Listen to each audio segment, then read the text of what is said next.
Oh my goodness, the vibes have changed in Denver about this Denver Broncos team. I never thought that it would be during Super Bowl week while we are sitting at home that I got re-energized about this Denver Broncos team, but we continue to be the talk at Radio Row. Super Bowl week, everyone is gushing about Bo Nix, and I am more confident than ever before that we have what it takes to win a Super Bowl with this core of dudes. So I want to know, let me know in the comments, when did you know that Bo Nix was the dude? My son and I got to drive to Indy for his very first throw as an NFL quarterback in the preseason, and I knew watching his body language on the sideline that he was him, watching him come off and congratulate our extra point being made and dapping up dudes who were never going to make the team. I knew. Some people knew before that. They knew watching him in college. I didn't, but I know now, and it gives me an insane amount of confidence moving forward. So we just got a couple of wild stories that happen at Radio Row. We have got to break down because I know you will be as hyped as I will, and it'll get us through 31 weeks of not being able to see the Broncos play meaningful football. So the first one comes 850K away. Got to sit down with Jay Glazer. And I think he is better than anyone else, gives credence to all the audacious claims that Sean Payton made all offseason. The national media is oh, Sean Payton convinced himself that he loved Bo. Jay Glazer is there with the receipts saying, no, he loved Bo Nix from the start in a very, very crazy way.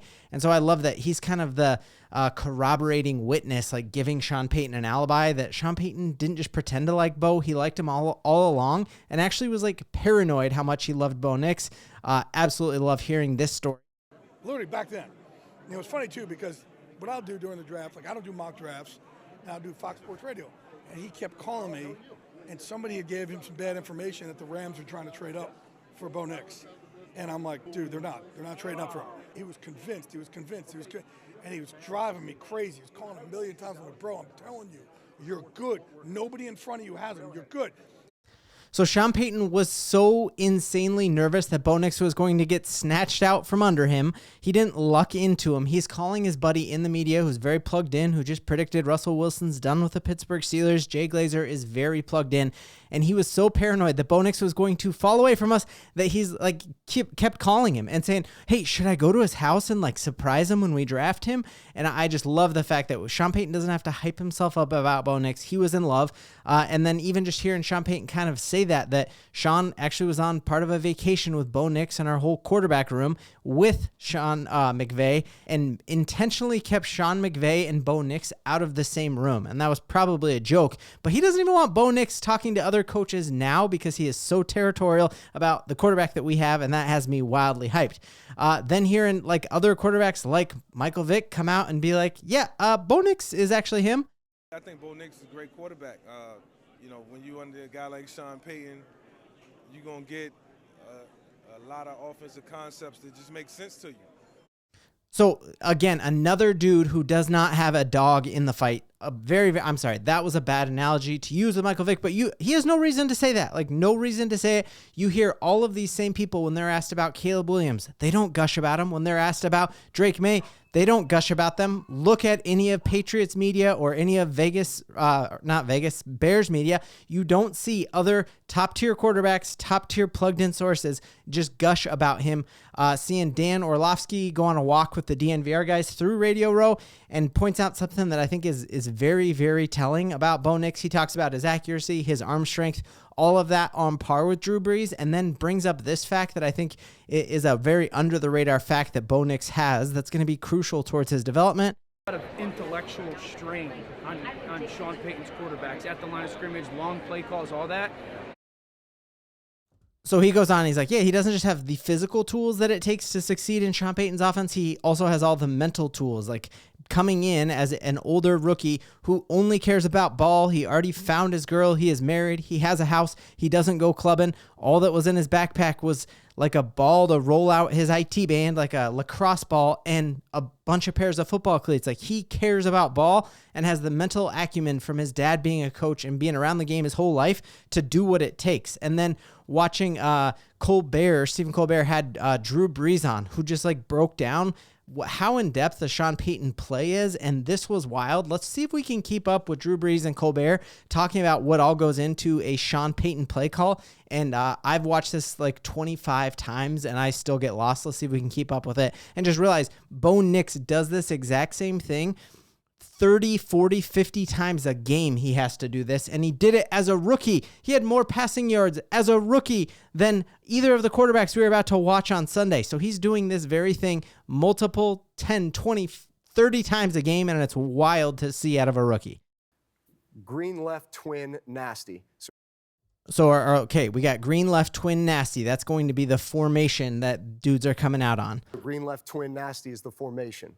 Z peel tight tells the Z it's a motion to a tight alignment. Pass 37 buster bluff is the protection. That just told the offensive line what they need to do. Now they're So each time one of the players in the huddle hears a certain part of that play call, all they're listening for is that one part, but Bo Nix has to know each and every single one of these parts, and it gets even more complex. Tuned out, right? X post, Y bite. I just told the X what to run, just told the Y what to run. So Cortland Sutton, Marvin Mims, all you got to know is, am I doing a post or am I doing a tight? Like, very easy, but Bo Nix needs to be able to call that, and then in his mind know, oh, Cortland Sutton's doing this. Marvin Mims is doing this, and my offensive line is shading to the right, shading to the left, rolling to the right, rolling to the left, all of that. But then here comes the zinger. Kill. That just means, hey, I may change the play. So Bo Nix gets to the line, and it is not what he wants. He has a backup play for another, and so he has to also have that in his mind, what all of the pieces do if there's a backup play. And you heard how many times this year, in addition to also calling out 53's the mic so that your center knows who to go and block, he's also in the back of his mind saying, oh, but if they are too high, or they're a shell, or I can tell they're in man, or I can tell they're in zone, I could kill this and call a different play, and I have to know all the parts of that. To 53 tight and left. 53 being the protection, O-line just their ears perked up again. Tight and left, just talk to the running back that he's running a screen to the left. So all of that is coming in his ears in Mile High, a mad zone, people screaming out of their mind, doing this in Buffalo, doing this in Kansas City, his hands over his ears, and all of this, the cognitive ability of Bo Nix, he's like Elon Musk, but even smarter and more in shape, I think, right? So listen to how all this comes together. So green left, twin nasty, Z peel tight, pass 37 buster bluff, X post, Y bite, kill 53 tight and left, on yellow. Absolutely wild that he does that 30 times a game. You hear Sean Payton did not luck into Bo Nix. Sean Payton fell in love with him right away, and we are seeing why. We have a franchise quarterback in Denver. We are going to hear tonight that Patrick Surtain is the Defensive Player of the Year. Nick Benito could have been a Defensive Player of the Year candidate. Riley Moss is going to get better. Bo Nix, we've only started to see the beginning of what he can be as an NFL quarterback. We are going to win a Super Bowl with this core, and it is going to be amazing that we have been along since the jump. Broncos country, we've got a ton to believe in. I was going for 3 days in a row. Come on!